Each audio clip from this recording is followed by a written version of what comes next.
Welcome back to episode 2 of season 2 of Laughs from the Past. Today we are talking about a man that may have sparked the war, a raving lunatic, or an abolitionist hero.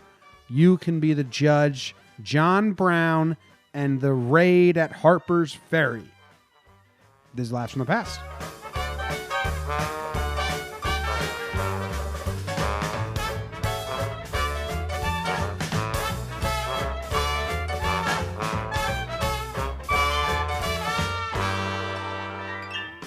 Okay, what's up, Jake? How you doing? What's up, Jimmy? How are you doing today? Good. You know what time zone we're in? What we're talking about? Civil War. Game time. Nice. All right. Episode 1 of Civil War is done. Little fun facts. It's in the introductory. Go listen to it if you want. It's our most listened to episode, so I think people like the Civil War. Got some messages. Spike Manning, shout out Spike Manning, DM'd me and said, Civil War, let's fucking go. So we're going to go. We got episode 2. This is actually predates the first battle. This is more about stuff that sparked the war, but it's important in the narrative. And it's also interesting because it's a crazy person. Will you be the judge, Jake?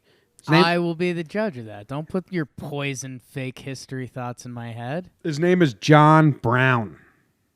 John Brown. Did you know Pomperog John Brown? Of course I knew Pomperog John Peso Andros Brown. Still friends on Facebook. Are He's you? got some good posts, yeah. My favorite Maybe story. I'll tell him shout out. Maybe my favorite story of John Brown was sophomore year, Mr. Becker's history class. But we had a student teacher, forget her name, younger, probably like 22 years old at the time, but she was a student teacher for a couple months because Becker cut his hand off in his lawnmower. Right. So he walks into class late, and Mrs. Niebel, whatever her name was, is passing out tests. She goes, "Hey, is that a test?" She says, "Yeah, today's midterm." "Ah, hell no," and just left. It's a power move. It's like, damn, are you allowed to do that? What are the consequences? John, what happened to you after that? I need to know. I don't know. Shout out, JB. So this John Brown was a different guy. He's the question is, I think the historical question is, abolitionist hero or terrorist. Okay. And I mean, at the time they made up their minds, but then I think some people from history have changed it. He's definitely a guy in history, so that makes sense. I read the book Midnight Rising by Tony Horowitz, so that's where I'm getting a lot of my information from on this. Some other sources. Tony? Tony. I think he also wrote a book called Confederates in the Attic, but I'm not positive. Anyway, first I'm going to go into some background of John Brown, I'm going to give you information, Jake, and I want you to tell me your process and your thoughts on this dude. Okay? Give it to me. Brown said he felt the first stirrings of his eternal war with slavery at age 12 when he saw a slave boy beaten with iron shovels. This brought John to reflect on the wretched, hopeless condition of fatherless and motherless slave children. Brown, who was also... Stop. Okay. Where's John Brown from? Where am I? John Brown... Ohio is where he lived most of his time. I'm not sure if that's where he was born. People moved around a lot. Okay. Ohio. OH. John Brown, who was motherless and subject to child beatings, may have identified with the slave boy, but his burning hatred of racial oppression had another source. Like much else in his life, it reflected the influence of his father. So from a young age, he says he identified with slave boys because he got treated in a similar way. I don't like getting beaten, so they probably do not like getting beaten. Yes. Decent logic from John Brown so far. All right, the next little tidbit is that he used to hang about Indians as much as he could, which marked the beginnings of lifelong sympathy for natives that stood in stark contrast to the prevailing hostility of white Americans. Many white Americans were mean to natives, so from a young boy, he was always sympathetic to the plight of those being abused. Sound like a good guy, right? Sounds kind of nice. Yes. There's probably a lot of... I feel like you see it in comedy movies nowadays. Like there's the the young white girl that's standing up for like African American rights or something like that, and everyone's like, "Come on, white girl." There's probably some of that at the time, right? Probably a lot of that kind of, but like serious. But like unfortunately serious. They needed it at that time because yeah, right. Because it was no one else could. Right. Yes. So then we're going to go into just bleeding Kansas for a little bit. I talked about this a little bit. You said like how did they choose sides? How did this happen? So when Kansas wanted to become a state, it was a territory, and it wanted to become a state, they couldn't decide. The North wanted it to be no slaves because they didn't want another slave state in the Union. The South wanted a slave state in the Union. They wanted more representatives. We talked about that in episode 1, right? Do you know the decision they came up to? Like the state of Ohio? State of Kansas. Kansas said, we're not interested. Pass. Hard pass. Don't want to be part of America. No. They wrote the Kansas-Nebraska Act, right? In 1854, remember the war started in 1861, which called for popular sovereignty, meaning they were going to let the people hold a vote to decide if they were pro-slave or anti-slave. Sure. Now, if you've ever run a business, if you ever deal with the public, this sounds mean, don't give people a vote. Just tell them how things are going to happen. It's not democratic, but that is honestly how it goes. Because want to know what happened in Kansas? Bleeding Kansas. John Brown, he moved there with his sons. The people from the South came up. They're called border ruffians. They were pro-slavery. The Jayhawkers came down from the North. They were called Free Staters. And they literally had militia, guerrilla warfare fights over voting, killing each other so that the other couldn't vote. And they had, in one county, like 3,000 more people voted than there were citizens of the county. It was just full of fraud. It was terrible. Bleeding Kansas. Yeah, I think where I would change your original statement of don't give people any power. They gave outside and they gave other people power. Yeah. It wasn't Kansas, Nebraska. You basically started a war ground with people from outside of Kansas and Nebraska as well. Yeah, not the smartest decision by the people who are supposed to be fronting a new nation. Like, we can't figure this out. You guys kill yourselves over it. Let us know how it turns out. Well, like I said, John Brown, he was fully on board with no slaves, the abolitionist movement. He was a leader, but he was a bit of a crazy guy. There was a printing press and an editor. His name was Elijah Lovejoy, right? And he would write, he was in Mississippi, and he would write articles, anti-slavery. So these border ruffians, or they're in Mississippi, so just like pro-slavery people, they threw his printing press into the river and they killed him. And this was a big spark for all other people. Like, holy shit. They also had this thing where they if you were living in a free state and you didn't help an escaped slave, if you didn't send him back, you could be punished. Right. Which is crazy. Like that was I can't think of the name of it right now, but that was a big thing. Yeah, it's like if well, not a great comparison, but if if someone was committing a crime, you're what's the word? Affiliated, you're guilty by association, something like that. Yeah, it was this Fugitive Slave Act. So this was another thing, because the South was like, you have to help us by law. You have to help us catch slaves. And it was like, I'm not a slave catcher. And then you could get punished for not being a slave catcher. And then other people could just be like, I'm a slave catcher.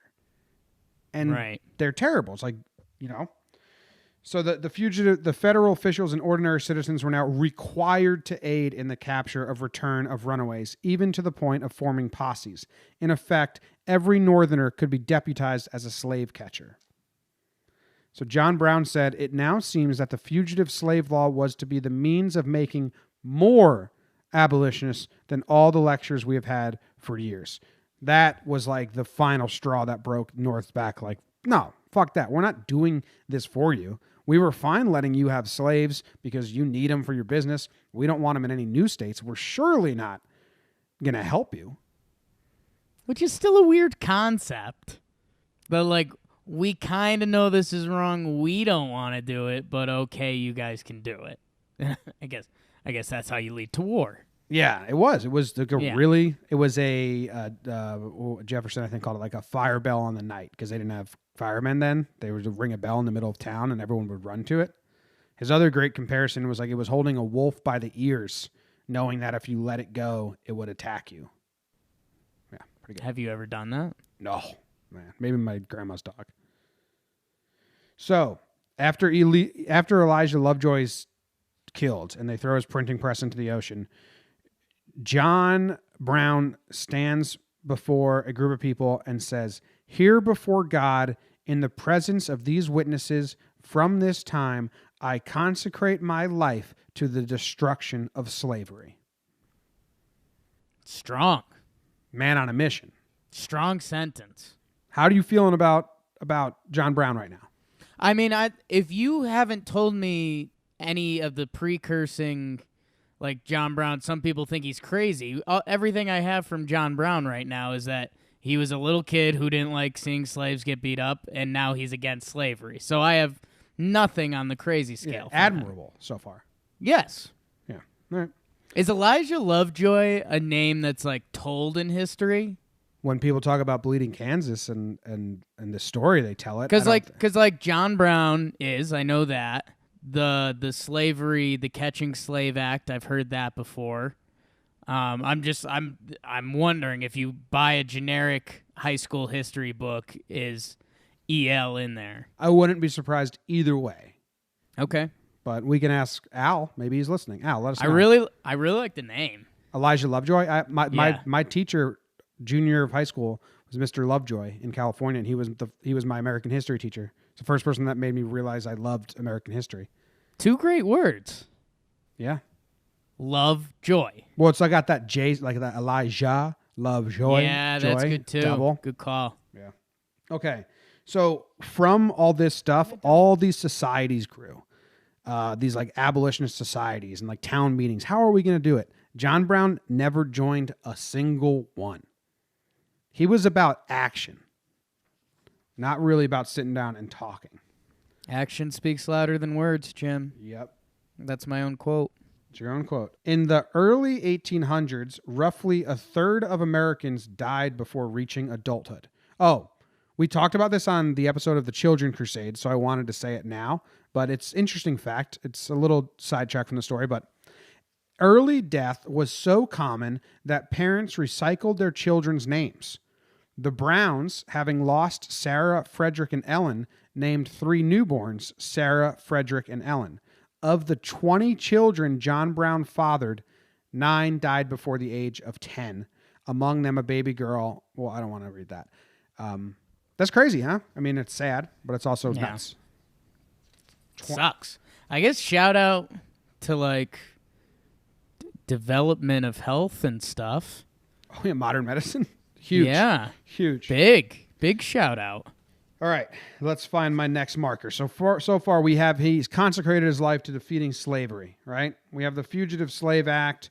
We have the ruffians, the border wars, the Bleeding Kansas. So what's his next move? His next move is to go to Kansas and start some trouble. By the time Brown reached Kansas, he and his companions were down to 60 cents, and Brown had turned 55 that May. It's kind of an older guy for the time. Yeah, still giving it hell at 55. Dirt cheap. His son said they'd never seen so much zeal from him, and they never seen him like look so good, like he was doing like the prime of his life type shit.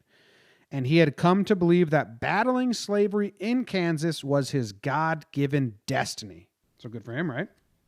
Yeah, big believer in the big man upstairs. Most people that were on his side, this is where America is like fucked. Most free state settlers were anti-slavery, but also anti-black. They wanted Kansas to be a free state for whites only. Yeah, that's a tough look. Tough look, Kansas. So okay, if you go to the South, this is bizarre, but I'll share it. If you go to the South, like my parents went on a tour, the South, Southerners will tell you they treated black people much better than Northerners. They were just their slaves. Right. Where in like Connecticut, there's a woman named Prudence Campbell who tried to set up a schoolhouse for young black female children in Connecticut where they're free. But they weren't supposed to get an education. They shit in their school's well. They broke the windows. They burned it down. They were terrible. And the South was like, we just made them work for us and owned them. But but the South abused them as well. But there is like, that's a weird thing. Right. I think it's one of those you can hide behind every 1 out of every 5 examples, and then the other 4 are awful. Like, oh yeah, Mr. Richards is very nice to his slaves. He feeds them good and he talks to them, and then the other 4 treat them like animals. Yeah, but I think it is good to note that just because the North was generally anti-slavery doesn't mean they weren't very racist. Sure. Okay. Right. They still didn't view them as equals. Yes. Or most of them didn't. Yes. So there was there's a massacre in the middle of the night. The Potawato Massacre. And this is where John Brown and his sons finally get their hands dirty. How many sons are we talking here? Did we get that? Well, he had 20 children, but 9 died before age 10.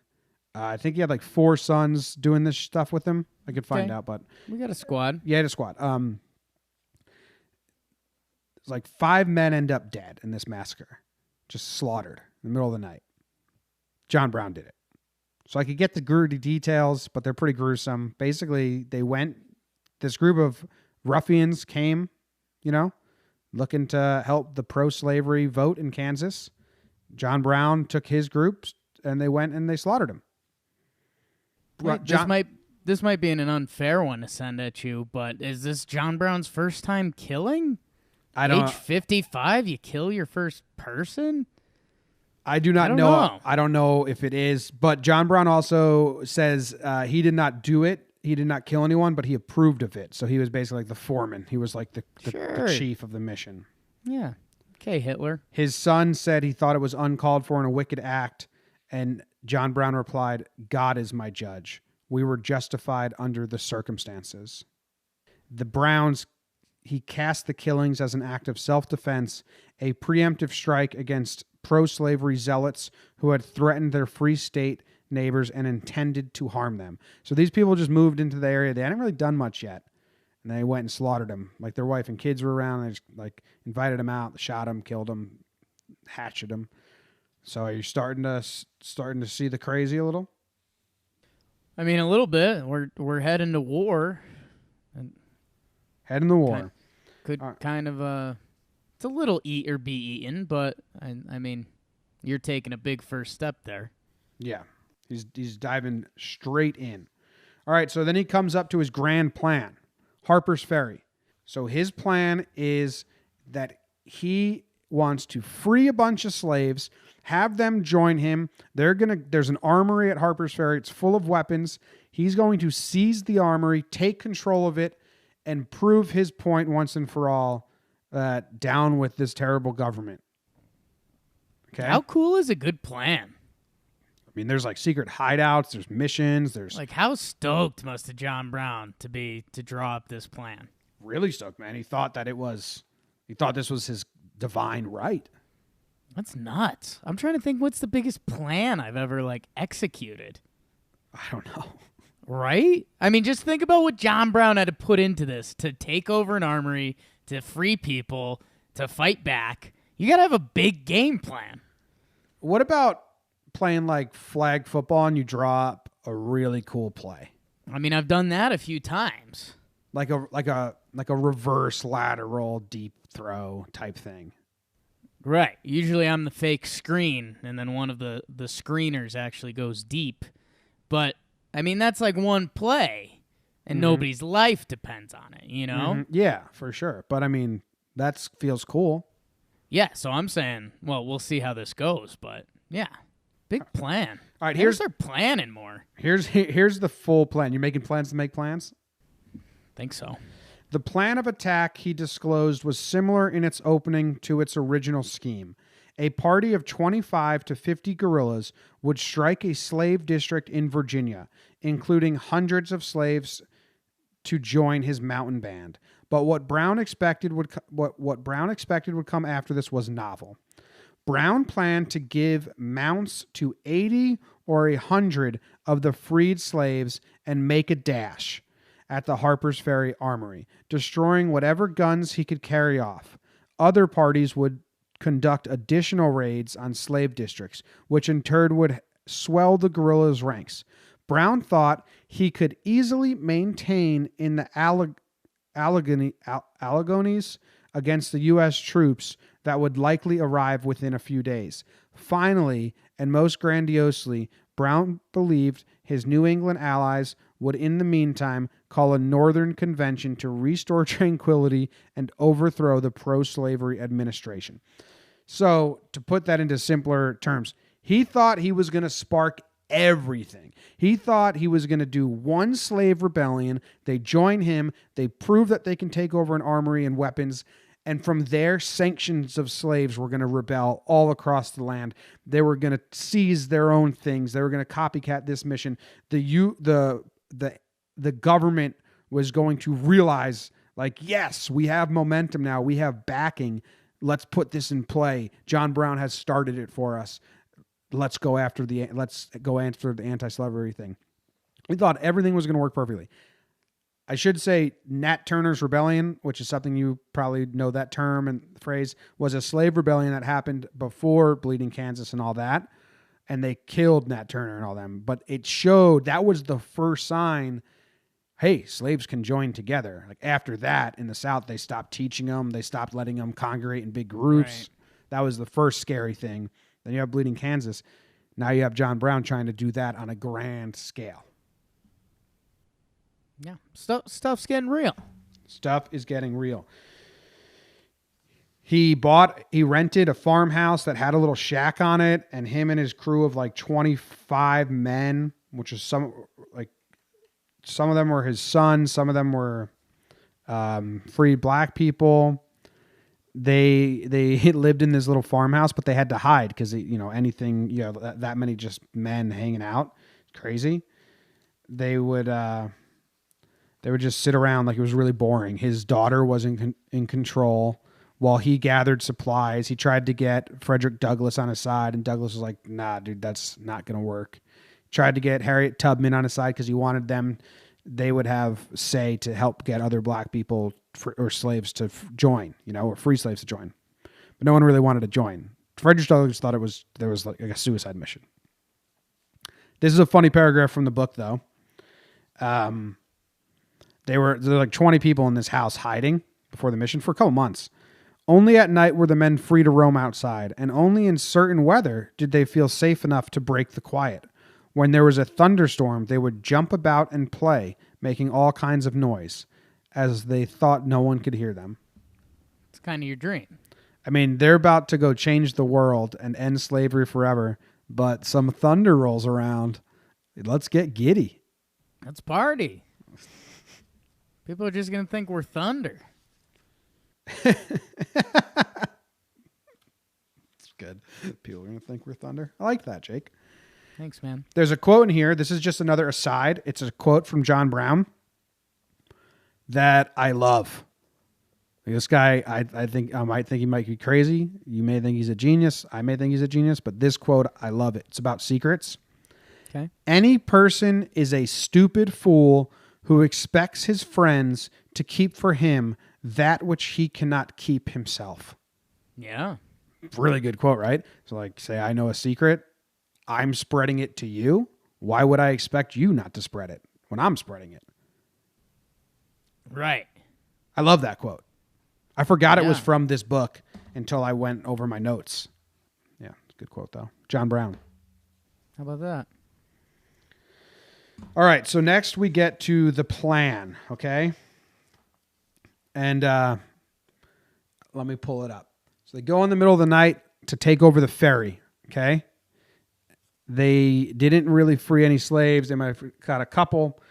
He left 4 men behind his rear guard, and his son, Owen Brown, and led the way to Virginia.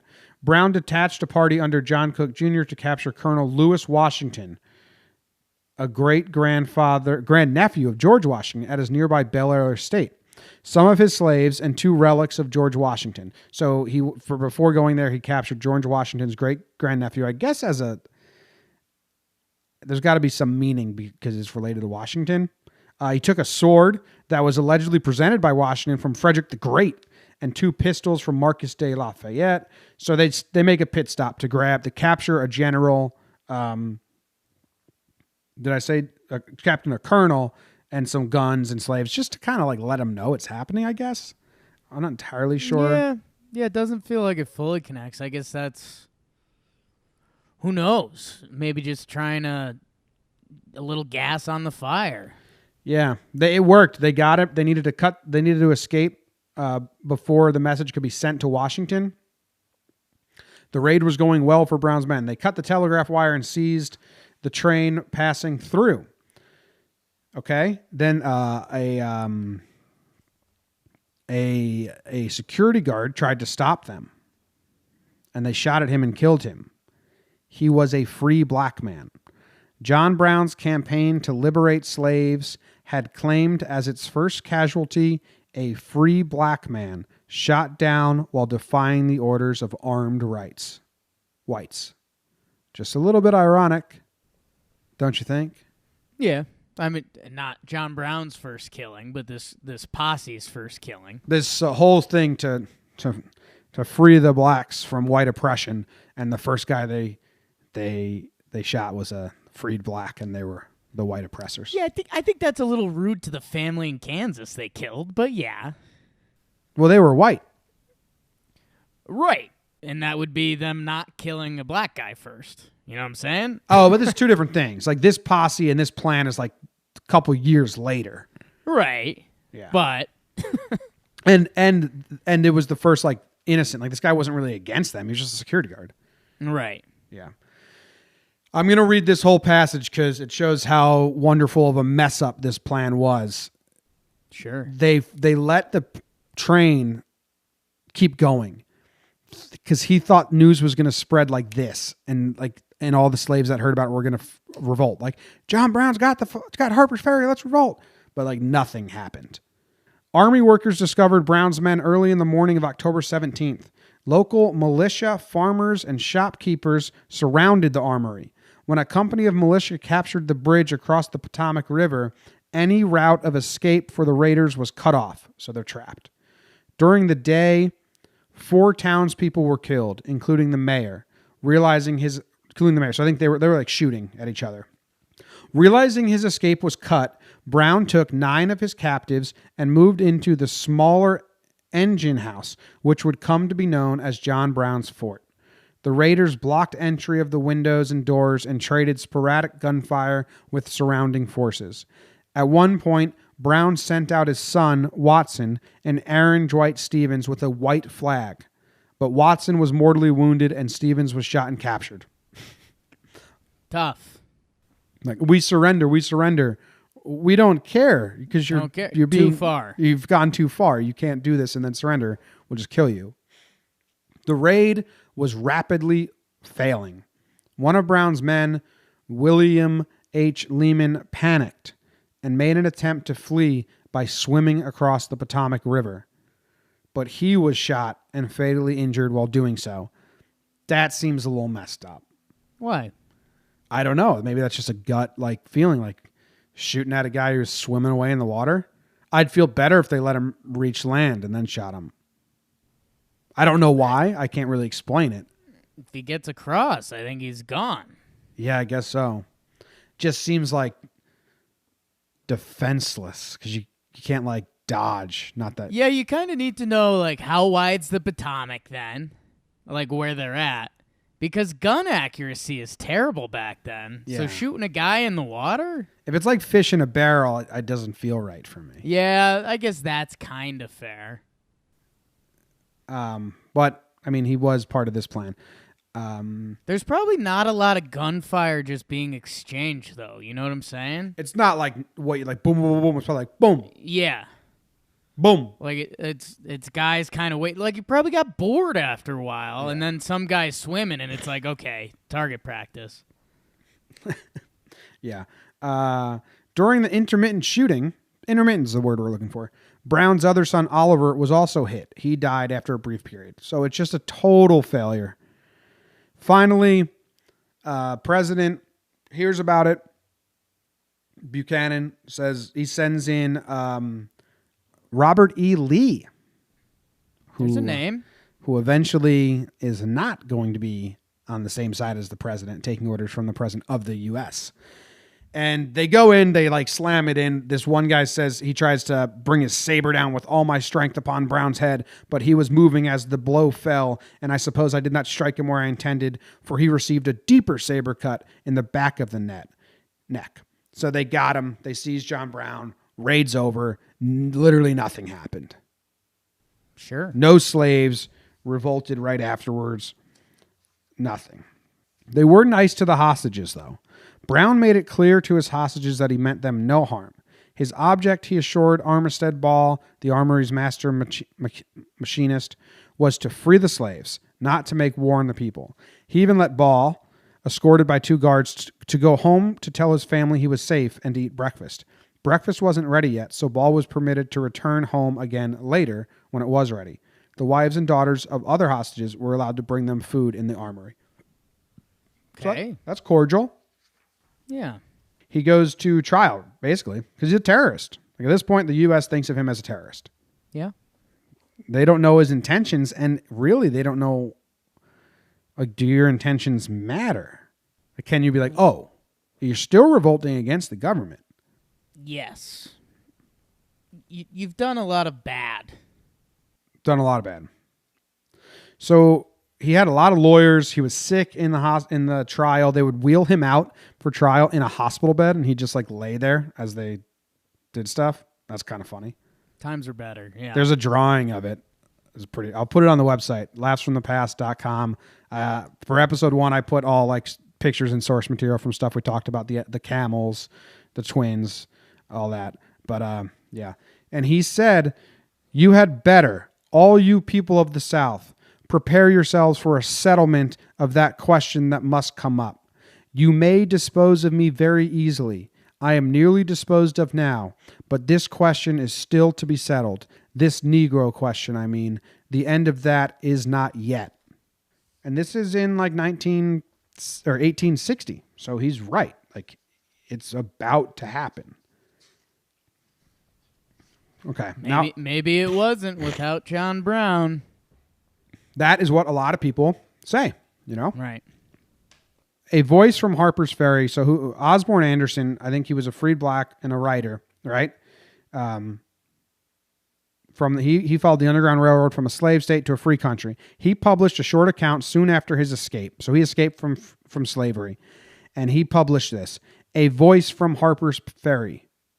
Despite the attack's failure, he wrote, "John Brown dug the mine and laid the train, which will eventually dissolve the union between freedom and slavery." So there's one free slave, ex-slave, saying that John Brown, what he did, started it. I have a couple more quotes that say it, but I think he did get put to death for terrorism. Sure. And this is a very cool part.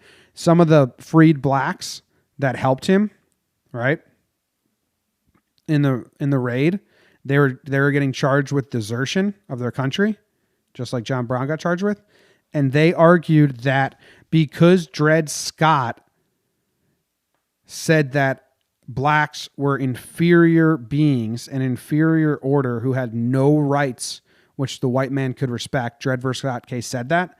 They're like, if we have no rights, then how did we abuse our rights? You know what I mean? Yeah. No, they're kind of flip the book on them. Oh yeah, just right in their face. They used Dred Scott, which is like the worst ruling for black people and slaves, and used it to their benefit. They're probably the only black people Isn't that a little tricky though? Because like, what if they killed someone?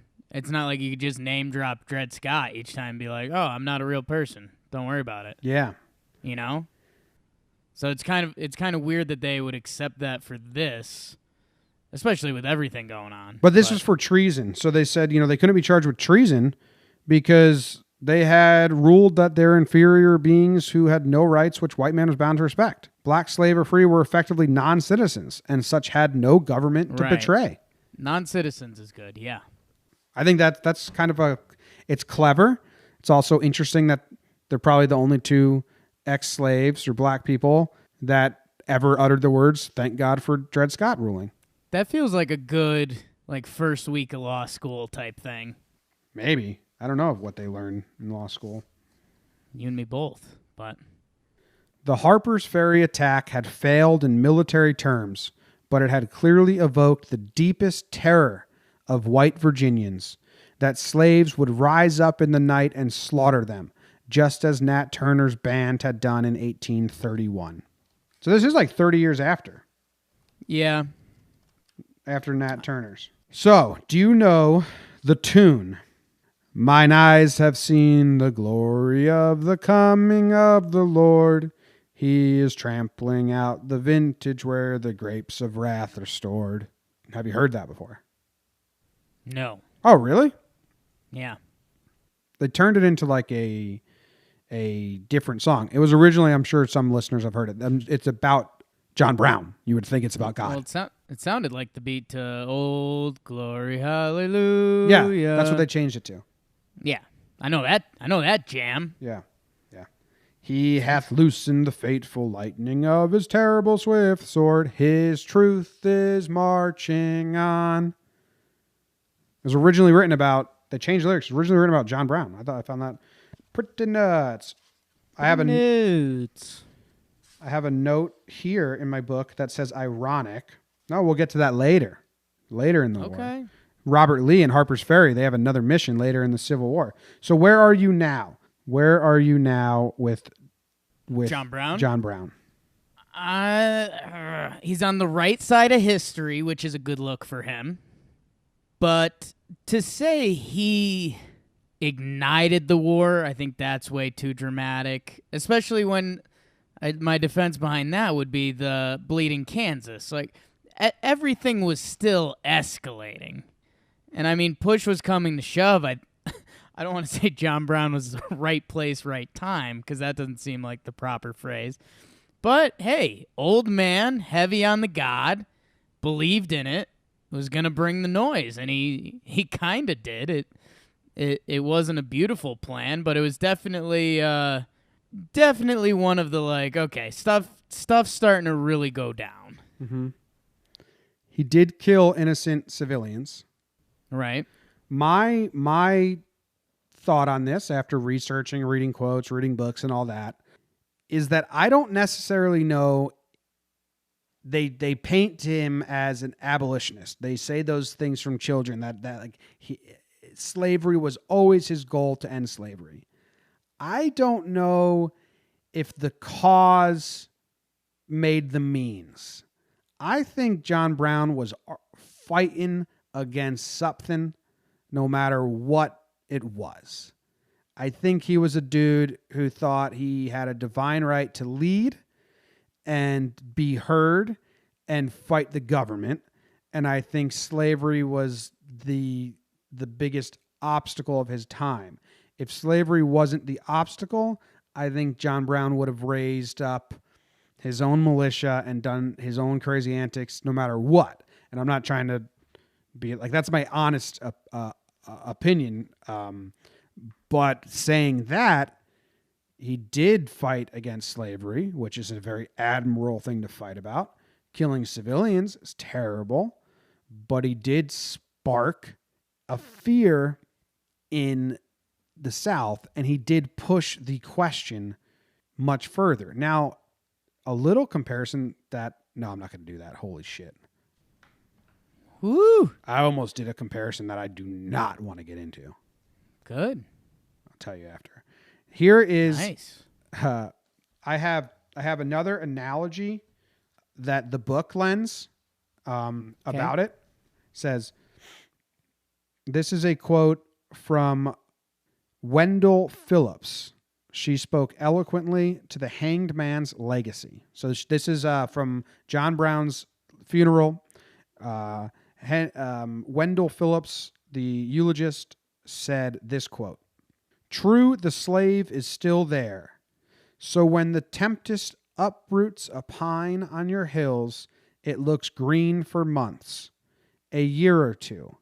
Still, it is timber, not a tree. John Brown has loosened the roots of the slave system. It only breathes. It does not live hereafter."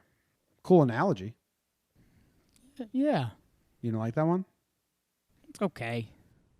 I think part of what you were dancing around before is that if John Brown, like basically you're saying well, it's tough because we don't know John Brown's actual IQ level. I don't know if that's what we want to do, but if he was really so strongly and vehement about this, like instead of that one attempted rebellion, like why didn't he go through the North and try to talk to every government and every church and every person he could to try to get the people that weren't into slavery fully on his side instead of this one like anarchist rebellion?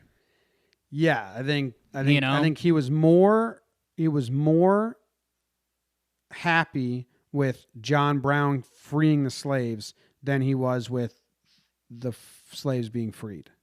Okay. Like if he couldn't stamp his name on it and be the leader, I don't think he would have as much interest in it. So if he went, I like that. Yeah.